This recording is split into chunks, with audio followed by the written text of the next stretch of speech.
Hello, everyone.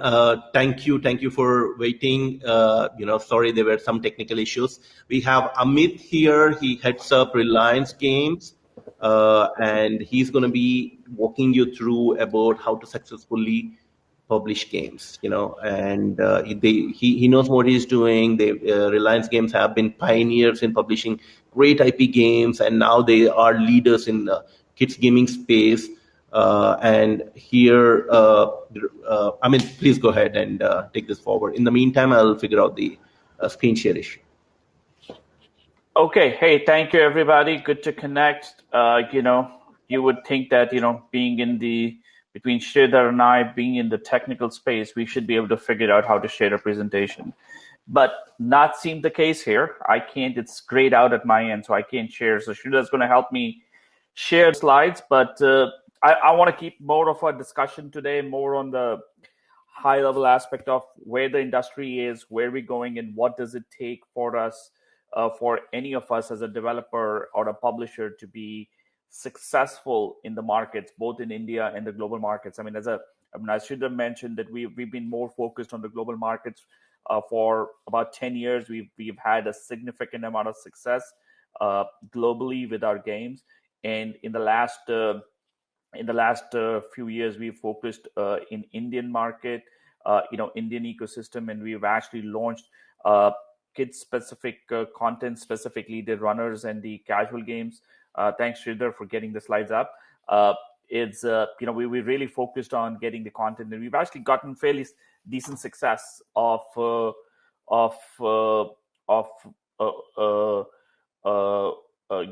we are doing. I don't know why the quality is so bad, Sridhar. It seems a little harder to read, but I think we can go ahead with that. If you can just go on the second slide, the first slide, please. So the intent today is I'm going to keep it very simple. I'm just going to run through the first few slides about where the industry is and what has happened in the last 18 months. Our market, our industry has changed significantly in the last 18 months. So I'll talk a little bit about the data which we got from App Annie, of where the market is. Then I will talk a little bit about, what do we see as a successful component for making a game a success out in the marketplace. So let's run through 2 slides. And thanks, Sridhar. I'll say next when I want to move on to the next slide. So thank you so much for helping out. So for the biggest thing is that we had this significant amount of downloads. The number of downloads from 2019 to 2020 to 2021 have increased quite dramatically. We had 24 billion downloads in India, which was a significant upsurge of where we were. We're just about just shy of China right now in the number of downloads globally, when you're talking about the apps and the games per se. And as a country, we know what we focus on. We love our WhatsApp. We love our entertainment apps, especially what's been launched with the Netflix, the Amazons, the Z5s, and the Altology and everything. We as a company had launched our app as well, but I think everybody spent a lot of time in watching shows in India on these apps. And social apps, obviously, we spend a lot of time on Facebook and WhatsApp. We actually are one of the biggest user of WhatsApp in the world. And the biggest thing for us, which all of us are here, is the games. Right? Games has become the biggest component. We have been part of a lot of us have been part of the industry here for a while. And every time I talk internationally, I did a talk last year at GDC and a couple of years before that as well. And I remember 5 years ago also, I talked about that, hey, next year is the way India is going to be. I think in the last 18 months, we've actually shown that India has grown quite significantly. Next slide, please. Next slide. I think we went back. Wow, I don't know. I can't see anything. The slides are really, really hard in there. I think the quality of this in there. So the next one, basically, it says that in India, the average user spent about 4.6 hours each day.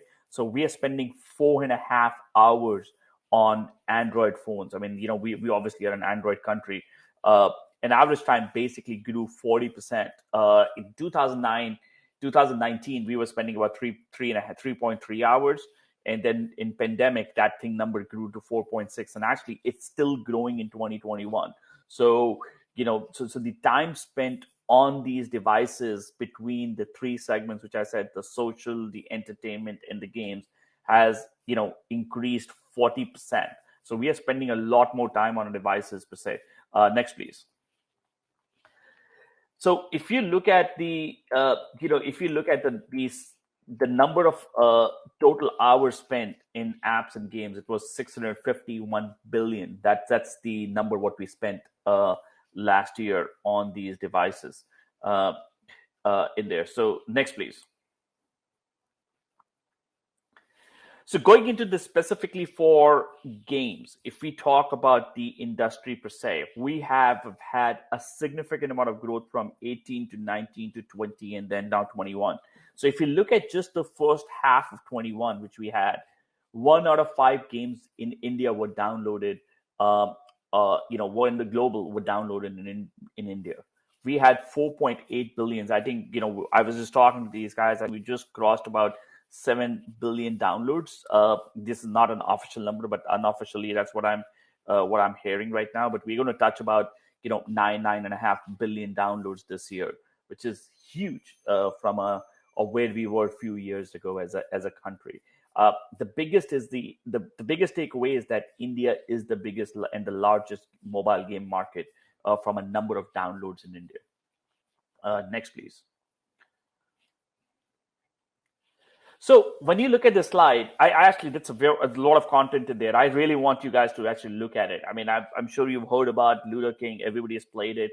If you see, there are 3 segments of here: the number of downloads which we have, the amount spent, basically what we are, the people who are spending in the game. For a lot of us, that makes a lot of sense because this is how we make money and go fund the games. And then the third one is active users. So we have a saying in our studio that retention, engagement drives attention, retention drives monetization. So those are the 3 segments which we look at. I mean, you have to have engagement, you have to have people play the game for it to drive, for them to stick around, and for them to stick around, if they stick for longer, if they stick around, they will spend the money. So if you see this on the left segment, obviously we have a lot of Indian games, not a lot, but we have 2 big Indian games, the Ludo King and 4G, the one, and Carrom Pool to a certain extent is, I would say, an Indian game only, even though it's developed and published by a global. But those are the 3 games which are very Indian focused in there. But if you look at the middle category, which is what which pays our bills and pays our salaries and grows an industry to a point, we don't have any Indian games there, which is kind of an interesting aspect which we need to really look at. And then when we go to the next segment, Ludo King still comes up right on the top, where the number of users who are playing is the highest, right, compared to everybody else. Free Fire, which is making the most money, drops down to number 3. Interestingly, Candy Crush Saga, I mean, we have a lot of people playing here. It still makes a lot of money in India. It's actually dropped quite a bit in the other markets, but India, it still does well. Interestingly, if you see these in all 3 categories, there's Subway Princess Runner, which came out as a clone to Subway Surfer, has actually done fairly well in India comparatively to the other markets. So very interesting data, and I wanted you guys to bring this up, and I'll talk about it, why it makes sense in the radar part. But the point here is the global games are making the money here. Battle Royale makes the most money. We love to shoot, and the shooting games do really well in Indian market, and that is something which because they have the number of downloads, the money, and the active users. So the set segment makes sense. Next, please. So remember I was talking about that segment. We have, if you look at the top 100 chart, right, in that market, the top 100, we only have 7.6% of the games are downloaded by, which are from Indian market, which is very, interesting, right? I mean, we are, as a country, we should be able to know we know what people are playing, but we are still not able to get it into the charts. And that's a very interesting point of view for all of us as a developers of what to do and how to get these games out which are successful for our users, especially with the number one gaming market in the world. Next, please.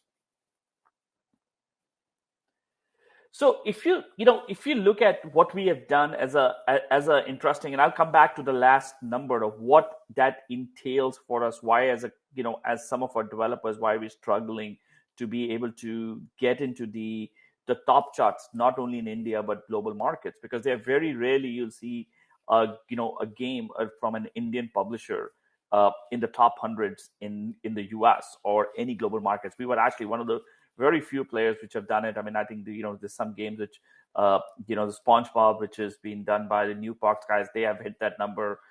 We've hit some of the other guys, a few other players which have done that, but there are very, very few which have done extremely well. And it's not that we don't know how to build games. We don't know. It's not the quality. It's just that I think it's the whole package, and we talk about that.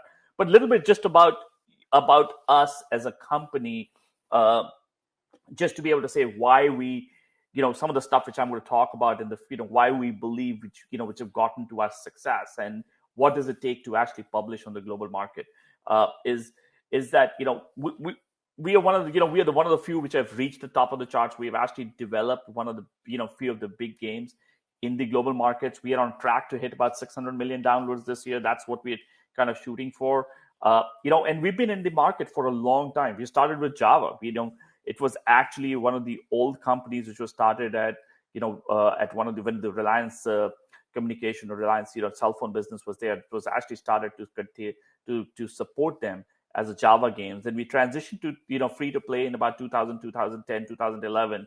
And the next bet for us is we're moving into big blockchain and NFTs right now, just to be able to bring all together. So it's a transition and a progression as the industry progresses. So that's where we are. We run two brands. One is the Reliance Games and the Pack.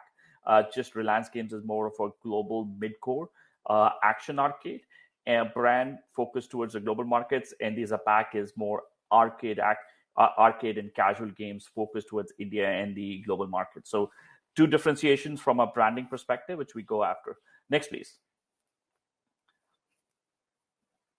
So we're going to talk a little bit about the developer publishing solutions. I mean, I think what we need from a publishing point of view as a developer, I've just purely brought this up as what we've seen and what as a success for us in the next, in the last few years as a success criteria. Next, please. So when we are identifying a potential, when I am, and there's a spelling mistake there, interestingly, when I look at the game, from a team perspective of how are we going to take the game, or what is going to be successful, what are we going to go from testing it from a CT point of view to actually launching the game. The biggest aspect is, thank you. The biggest aspect for us is, we look at the data. The game has to have fun, obviously. The game has to have some engagement, obviously, but the data, is the king for us to be able to define our players who we are targeting the game making. Are they finding it fun? Are they finding it engaging? Are they going to spend the time? So when we start looking at the data for the the retention for day 1 and day 7, when we look at it, actually it should be 35. I don't know why it's saying 5. So our data for day 1 is 35 and day 7. When we hit that number, we start saying, okay, we're seeing some decent data points for us to continue investing. So, but if you want to have the game which is going to be successful, both for an engagement point of view and actually going to be able to define the game which is having a longevity point of view for 4 or 5 years, you're looking at a good retention point of between 40 to 45%. And I'm talking, depends on what kind of genre you're looking at, right? I mean, if it's a very, very hardcore game, obviously the retention numbers are lower and engagement numbers are higher, but but the session times are going to be higher. But on a, if you're looking at a mid-core to a casual game, you're looking at between 35 to 50%. The more casual it is, the higher day 1 retention you need and day 7 retention you need. The more core the game, you can get away a lot with a lower retention and engagement, but a higher engagement numbers. You need the stickiness, you need the repetitiveness, you need the people to continue playing the game and engage with the play. And at the end of the day, it's very hard to run a business if you're not doing UA, if you're not able to define your CPI value, of actually acquiring a user between organic and inorganic, and it has to be less than LTV. So if you're making $100, 100 rupees, you want to take the platform fees out, you want to take your thing out, you still need to be profitable at the end of the day. You can define the structures. Some say it's day 120 or day 180, but you need to have the length for you to be successful in that model. So if you were to define what has the potential of a game to be publishing, I mean, this is the four things which we try to get into the play. One thing which we as a team and I also push every time, just playing the game isn't enough. We a lot of times as the developers, we get stuck in, hey, the gameplay is so much fun, game is so much engaging, and I love playing the game. But that does not translate into, if it does not translate into data points and actually be able to define that, you're not going to be successful. And we have burnt ourselves significantly. I mean, I think we built one of the best games out in the market, which was, we have an example called, Badlands game, which we did with the Into the Badlands, a show in the US. I think that was one of the best games from our studio, but we just never made any money. We lost millions of dollars in that game. It just played so much fun. It had, the whole engagement was high. Somehow we were never able to translate that into data, what players wanted. Everybody we talked to said they loved it, but we never made money. So it's something not only for us, but I think as a team we should look at it. Next, please. So if these are the 6 components which we look at before we go publish a game or before we launch a game. So obviously the QA has to be a very important aspect. We need to have maintained a certain standard. 4.1, 4.2 rating is an extremely important aspect if you're trying to publish globally. And and little closer to 4 would be important for India as well. Don't just say that, hey, if I have bugs, it doesn't matter, I'm going to launch the game. You have to squash out the playable bugs. Small bugs here and there, you can continue to address it. You have to launch on the multiple platforms if you're looking at a global market. India, you can get away with Android, but when you're looking at the global markets, you need to look at iOS and Android and other stores as well.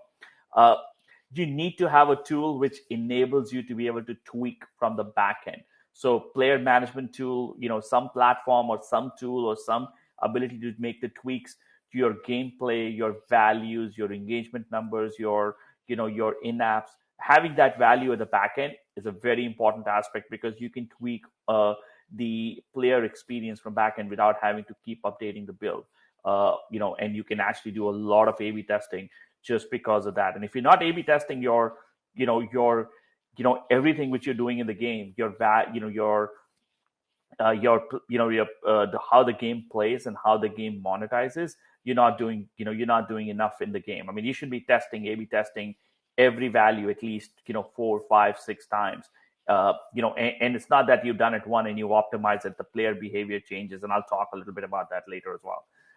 Social is an important aspect, especially with the change in the iOS world now globally, with the 14.5 and the change came in where you cannot, the networks are becoming a lot blind. So you need to be able to have a very big social virality in your game and be able to drive that. And I think it's coming down in the Android as well. We're not going to be able to do that if you don't have organic downloads and people really helping you. Optimization of your ad networks, optimization of your in-apps is an important aspect for you to be able to make money, because that's important. If you don't know how to make money, you're not going to be successful, irrespective of how good the game is or how high the engagement is. I mean, either you make money through ad or in-app or a combination of both.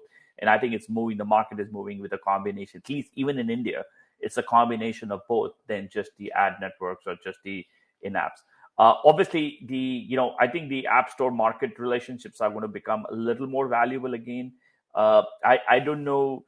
We don't talk to them as much as we did a few years ago, but I think with the changing world, a lot of organic is going to come back into the play in next 6 to 12 months. We're seeing that in Apple, and that's actually a good thing for the new developers and players like us, which don't have millions and millions of dollars to pour into just into the UA to be able to success, just to show your downloads and not be profitable.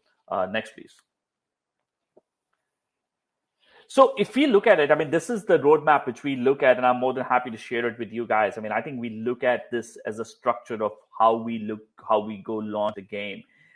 In the development aspect, we do a lot of testing. We do get into CT, we do get into beta very quickly in the game. I mean, we're testing a game we're launching right now. It's going to have six.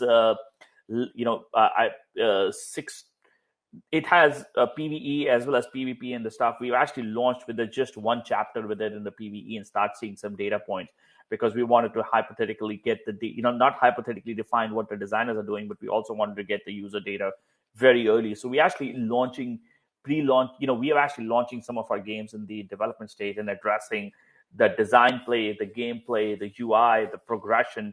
We haven't hit the monetization because it's too early. I think we will do that in CT2 and CT3.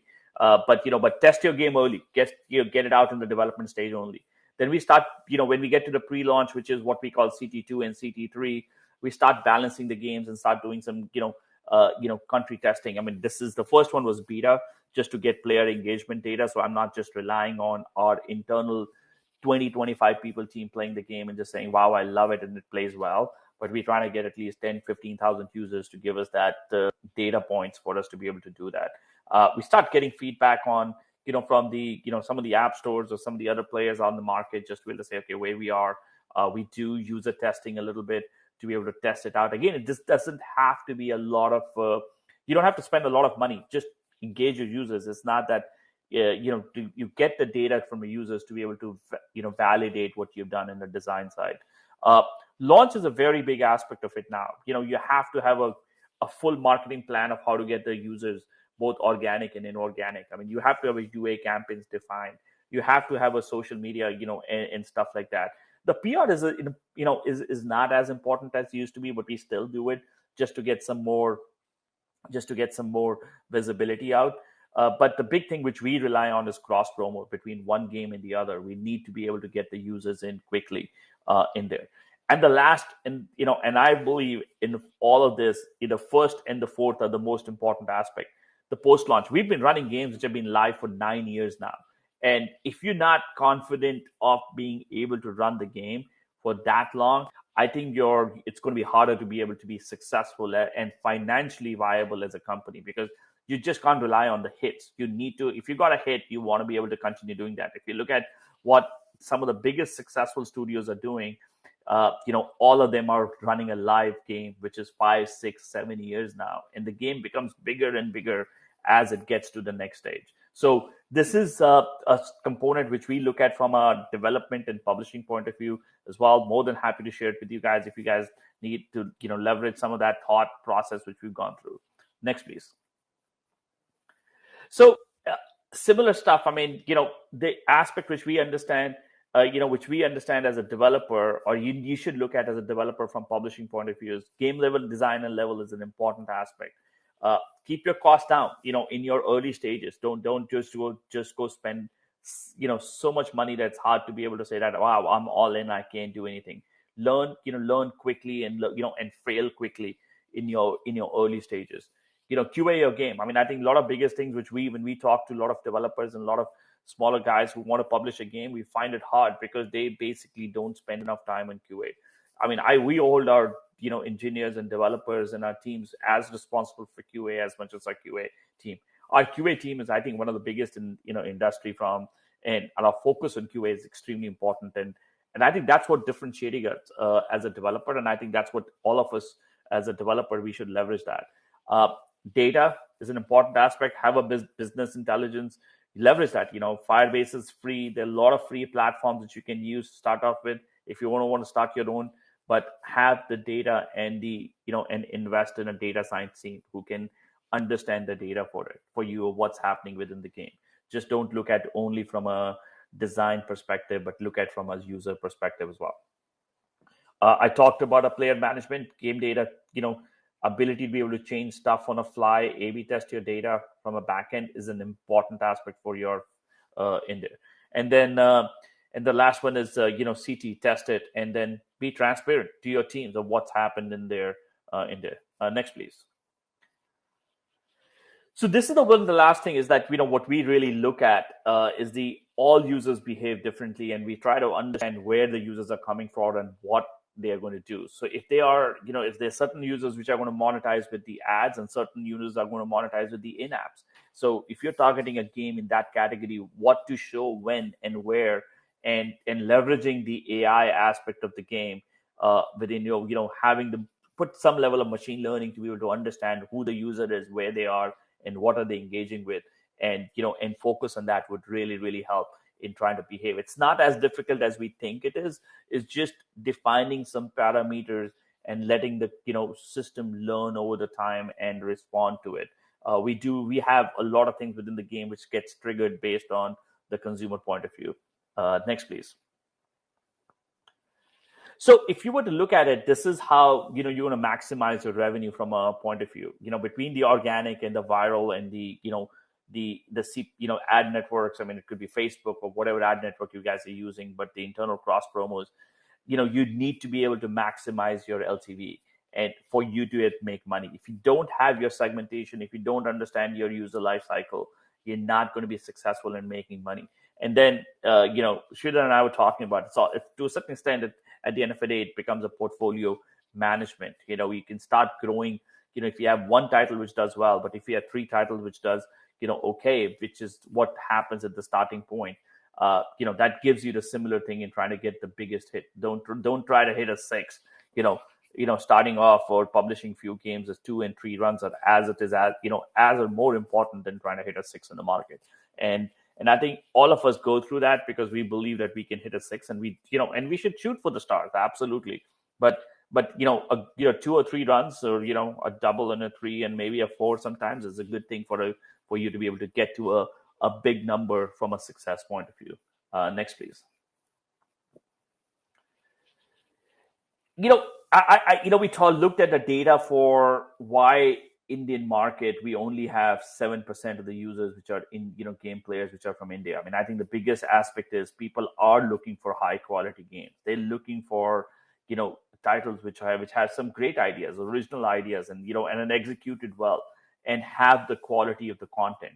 And that's why, to a certain extent, a lot of our global games do well, because they have been able to they focus on the quality and the execution, and to a certain extent the original ideas, and some of them are reskins or takeaways, but if at least 2 of them are extremely high for a game to be successful from a download, and especially for when you want to make money in that. Next, please. So if you were to look at it, when I look at this slide, I think it's missing the last point here. But if you look at it, what I was trying to say here was, so what do we need to do if you would, for your 3 points, which we look at is in there in the point of execution in there. So what do we need for us to be succeed? It says innovation, is an important aspect. Some level of innovation of what you have, what you've done, even if you're doing a runner game or if you're doing a shooting game, some level of innovation, some level of creativity is an important aspect for a game to be successful. And the last thing is execution. Whatever it is, execute. I mean, in fast fail, as important what you can do. Thank you. And then I'm rushing through the slides. I think I'm running a little late here on the time. Is the important aspect of understanding your users. I mean, if you don't do these 3 things, you're not going to be very successful in publishing a great game and actually getting the right component of what takes in there, especially for the Indian market. Don't just say that, hey, it's India, it doesn't matter if I'm doing if I can just a game out, it doesn't matter, it doesn't need to be good, it doesn't have to have a good code loop. You're not going to be successful. Look at the data. I mean, that the games just successful are the ones which are doing well and have done well, not only here, but the global. I mean, thanks, Sridhar, for bringing this out. If you look at this, the people who are making money have had success not only here, Free Fire or Call of Duty or Command Master. I mean, all of these games are done extremely well on the other one. The Clash of Clans, I mean, they've been there for 10 years now. I mean, it's just been one of those games which keeps getting bigger and better out in the marketplace. I mean, 8-Ball Pool, even though they've dropped a little bit, I mean, they still makes a significant amount of them. All of these games have done hundreds of millions of dollars of revenue over the years. and and it's an opportunity. I think it will be great if we can get our us as the developers, not only just from the category one from our downloads, but as a company, it's a big success we've gotten that we're getting the games out in our downloads categories now. I think our focus should be more in the second and the category as well, and the third category as well, where we can populate all of that coming in from the Indian developers, and not only shining only in India but in the global market. So, but yeah, that's pretty much from my side. But thank you. I hope it was helpful. If you guys have any questions, any comments, we work a lot with the with the developers around India to help them out, not only for the Indian publishing but the global markets. But reach out if there's anything we can do to help out for you guys to get, if you have any questions, reach out to any of us. I mean, and look at the success of what we've done with with WBE or Real Steel or anything. More than happy to share our, there's no secrets. I mean, I believe all of us have to work together to get it out. So let us know. More than happy to help out and and see it. And hopefully this was helpful for you guys. Awesome, Amit. So I'm really sorry for the screen sharing thing. You did a great job. I think you did a better job than I would have done it. Thank you so much. I have Keynote with me, and you sent me a PPT. So Apple and Microsoft don't work together well. Okay, cool. So I have a few questions I wanted to quickly run by. Do you have any data to? I mean, you did say something cool, which is you have one of the largest QA team out there testing. But do you have any data to show, like, hey, a game with X number of bugs, or a game which takes too long to load, or does that actually have impact in terms of retention, engagement, and so on? Yes, actually, very interesting point. We actually looked at one of our games, which is 6 years old, by the way. We launched that, actually more than that, 7 years old, because we launched that game in 14, 15, and we were just doing this analysis yesterday, where we look at the loading time of a game on multiple devices, and we were looking at the retention data and the engagement data of that game. And we actually correlate for every, anything over 100 seconds for initial load, we saw almost a 3% drop in our retention. Sure. Okay. So a significant, I mean, it's a very interesting question which you asked, because we go through this exercise every 6 months with all our games. And I just went through this with our team yesterday, and we were making some network calls, and it wasn't the game thing which was holding us. We were making some network calls, and, and our server is sitting in India, and the calls were coming in from the US. Typically, we'd run global servers, and that typical call was just going to India, and we were trying to figure out, hey, was that the right way for us to do it? And we trying to figure out what's the, what that call and where that call is, because it was getting stuck in some way network, is I think what we believe, but we're trying to figure it out. But again, a small thing like that, or where that, a small call, and it is just purely verification of our daily login of where the user is coming in. That it's an actual user or it's a pirate user. That one simple call was delaying our thing by about 20 seconds. Oh, wow. Okay. Stuff like that is a very important thing to look at. Mm-hmm. No, that's very useful. A couple of more questions. Some are coming from audience. You talked about a few data points on D1 and D7 retention. I believe it was 35 and 10 or something like that. Correct. 35 and 10 for when we start investing in the big time into that game. That's the starting point. The question is it averaged out retention, or is it only for the users you have acquired through direct marketing? Or no, we actually do an average, because the retention of acquired user is a different retention than a retention for an organic user. So we typically try to do a blended retention data versus just a user acquired or in there. So what happens for our UA, when we do a UA or acquired users, we are focused a lot on the ROS than just purely retention, because there are other factors which come into the play for us to make that decision. Hey, if I'm, let's say if you're spending $30 to acquire a paid user, we need to make at least $40 for us to break even. So then that depends on what your game, when it is going to convert. Typically, our games don't convert as well on day one. Our day 7 is also not very good. We start converting day 14, day 30. So for us to break even into a game is like 60 to 90 days. So if I've acquired a paid user, I takes about 90 days for us to recover that money. So it's very hard for just to be able to purely look at retention. There are other parameters which we define, and I think it also depends on the game you're building. Casual games are going to be easier to define with the retention and ROS and the CPI, but the core, mid-core to a core games takes longer to convert, and then you have other parameters to look at. True. And you did, in one of your slides, you did mention your CPI should always be less than your LTV. Yes. Now, Except if you're a startup funded company, which doesn't matter. So I'm just kidding. yeah.